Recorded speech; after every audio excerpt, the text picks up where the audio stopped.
Well, yeah, and let's talk about that $100,000 to Michelle Obama's former Right. press chief. That started all sorts of rumours that Meghan Markle has got her sights set on a political future. She wants to be a candidate, perhaps maybe even one day president. Yeah, I don't know how that's going to work because I thought Harry and Meghan's biggest gripe with the UK was this is, the press is out to get us. We have an unfair press. We have these hit pieces. They're always pulling out mean tweets. And when you run for office in the US, ask Nancy Pelosi, Michelle Obama, Hillary Clinton, even someone like Marjorie Taylor Greene, you've got to be the freaking Terminator. You've got to be able to take the hits and get back up every single time. You can't hop on the plane and run away to Vancouver to the mansion when you get some bad press. So I don't know how they're going to do if they run for political office here in the States because I even think of someone like George Santos, who's humiliated on a daily basis, made fun of on SNL all the time. He still has to get up and show his face and smile. He can't run off and do books and documentaries and things like that. Well, you can't play the victim if you're running for political office, the way they Right. have being former working royals. Now, how would you think? I mean, they have settled in California, and if you do have an interest in being a Democrat candidate, California is the place to be, particularly if you're fairly mediocre as a candidate. Do you think, given that the response to the podcast and the Netflix series and what they've done hasn't been exactly overwhelming, that she will Right. put up her hand at some point to be a politician and give herself that credibility and that gravitas? It's interesting because she is a smart girl. She went to Northwestern, she was a Kappa, she's hustled her whole life, she's spoken at the UN. I mean, I performed at the UN, it can't be too exclusive, but she's done a lot of things. So she probably thinks in her mind, she probably believes in her mind that running for office is, the next step for her, like if she hadn't become a duchess.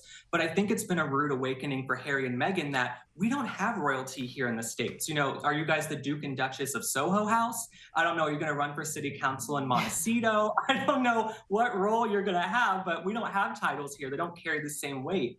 And, when it comes to shining a light on organizations and doing good, I feel like they could have done a lot more good staying over in the UK, like William and Kate, who can show up to different organizations and raise money and do funding that way. Because being like an ex-duchess here in California in Los Angeles, it's like, okay, what is that?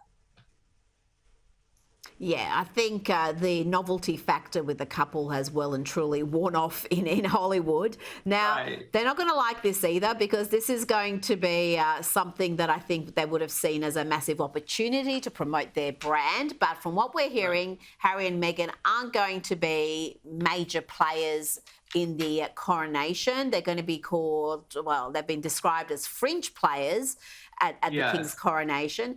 That's if they choose to attend. Do we have any clarity yet on whether they're going to show up and what their role will be? I don't know. I feel like we're still doing this cat and mouse game, Rita. I feel like our chances of making it onto the balcony are higher than theirs at this point. I don't know what's going on.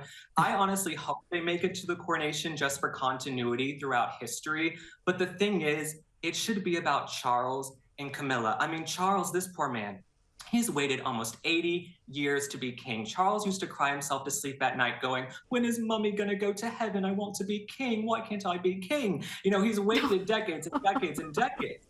And then you've got Camilla. This is a really big deal for Camilla as well because it's not just a coronation. This is her graduation from mistress to queen. Like she's going from side chick to queen. She has hung in there for decades and decades, back from when Charles said he wanted to be a tampon and live inside of her. Like this coronation, they finally made it to the coronation. She's like here, she's like in the Olympics of side chicks, and now she's going to be the queen or queen consort or queen concubine, whatever they're going to call Queen's her. consort, yes.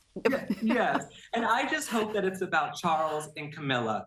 I do hope that at some point, if Harry and Meghan are there, that Prince George leans over and goes, I loved your episode of South Park. I hope that happens, but who knows if they're going to make it to the coronation.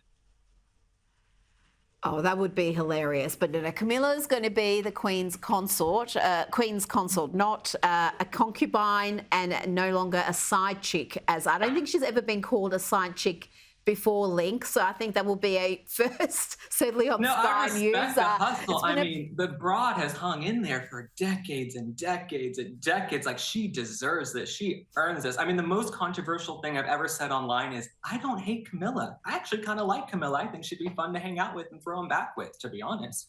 I'm excited for them.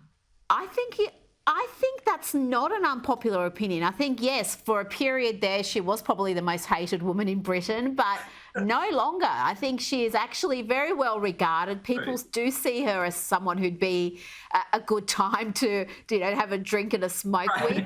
And the fact that, she was a victim of circumstance in a way. She was in love with this prince and he went off and married somebody else. And now they're living happily ever after.